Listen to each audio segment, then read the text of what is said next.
The rain had not stopped since morning, and Marcus Reid stood outside City General Hospital in a suit that cost more than most people's monthly rent. Yet not a single person looked at him twice except to sneer. His shoes were soaked, his shoulders damp, and his eyes carried the quiet exhaustion of a man who had learned, over decades, that respect was never handed to him. It had to be taken, proven, fought for, again and again, no matter how far he climbed. Today, he had come not as a businessman, not as an owner, but simply as a man checking in on the hospital his father had built from nothing 50 years ago, the same hospital that now bore his family's legacy in every brick, though almost no one inside knew his face. If this story about kindness, dignity, and second chances is already pulling at your heart, hit that like button right now, drop a comment telling us where you're watching from. Share this with someone who needs a reminder that karma always finds its way home, and subscribe to Kindness Corner so you never miss a story like this one. Now, let's get back to Marcus. He walked through the sliding glass doors, expecting nothing more than a quiet visit. Perhaps a coffee at the small cafe near the reception desk. But the moment he stepped inside, dripping slightly from the rain, a young receptionist glanced up, wrinkled her nose, and muttered to her coworker that security should be watching people like that more closely. Marcus said nothing. He had heard worse. A doctor walking past clutched his stethoscope a little tighter, eyeing Marcus's watch with suspicion instead of admiration, as if wealth on a black man's wrist was something to be investigated rather than respected. A nurse whispered to another that he probably wandered in from the shelter down the street, and maybe someone should check if he needed help finding the exit. None of them knew that the man they were quietly humiliating had personally approved the budget for the new pediatric wing, 2 floors above their heads.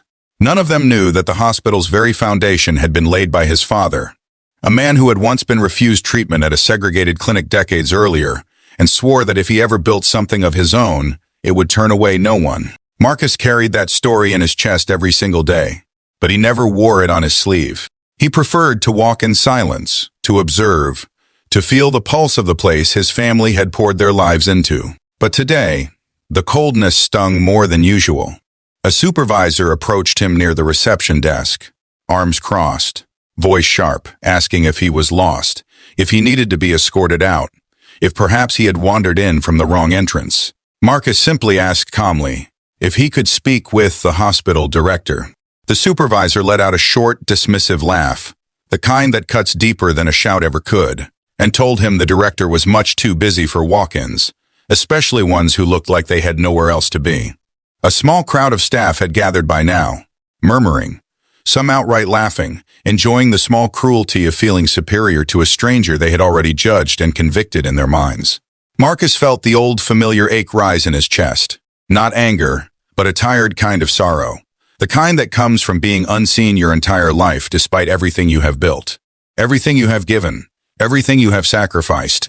He thought of his father, who had faced far worse than mocking whispers, who had been turned away bleeding from a hospital door because of the color of his skin, and who had built this very institution as a promise that no one would ever be turned away again. Marcus closed his eyes for just a moment, steadying himself, and reached into his jacket pocket. He pulled out his identification badge, the one he rarely used, the one that read Chief Executive and Owner, City General Hospital Network, and placed it gently on the reception counter. The room seemed to hold its breath. The laughter died in the supervisor's throat. The receptionist's hand froze mid-motion. The nurse who had whispered about the shelter felt her stomach drop as the pieces fell into place.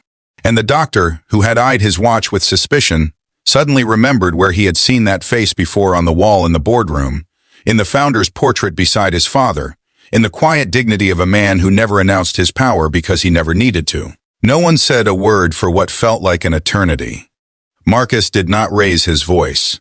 He did not demand apologies or threaten anyone's job, though he certainly could have.